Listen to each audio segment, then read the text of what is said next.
my name's Linnea. I'm the nurse and health coach at the Teggatz Clinic, and I have Dr. Teggatz here with me today. Hello. And last time we talked with you, it was all about how do we know if we have hypothyroidism, the symptoms that come along with that. So now we're going to dive in a little bit deeper and ask Dr. Teggatz, how do they know that if they actually have hypothyroidism? Okay, well, it's actually pretty easy to find out. It just requires some simple blood tests. The tests that I usually order are a TSH, which stands for thyroid stimulating hormone. That is the hormone that your pituitary gland in your brain secretes to tell your thyroid gland here in your neck to produce more thyroid hormone. So when your TSH is high, it is telling your thyroid gland to produce more hormone. So the higher it is, actually the lower your thyroid is functioning.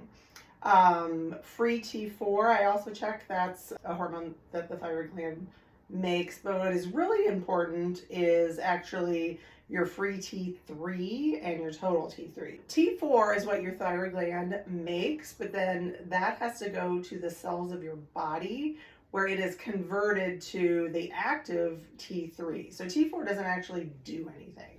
It has to be converted to the active form. And what I often see is your T4 can be normal, and most doctors will check a TSH and maybe a T4, but do not check the T3.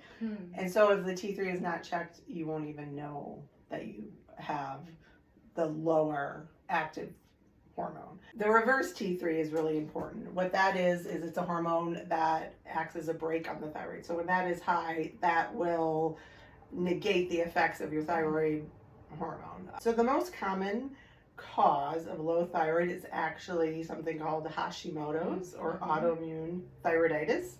And the way that's diagnosed is if you have antibodies in your blood to a couple of proteins showing that your body is making these antibodies, they then can attack the thyroid and destroy tissue. Those are kind of the things that I generally check for. Okay. I get a lot of calls to our office asking about hypothyroidism, and a lot of people will say that they know their TSH, but they've never heard of these other tests. Right. So if their TSH is normal, can they still have hypothyroidism? My range of what I like to see as normal for a TSH and other functional medicine doctors compared to traditional doctors, my range of normal is narrower. I would like the TSH to be between 1 and 2, generally up to 2.5. Traditional doctors will not diagnose hypothyroidism unless the TSH is greater than 4.5. So even just getting a TSH, to my eyes, you may still have hypothyroidism, whereas maybe your family doctor would not diagnose hypothyroidism at that level.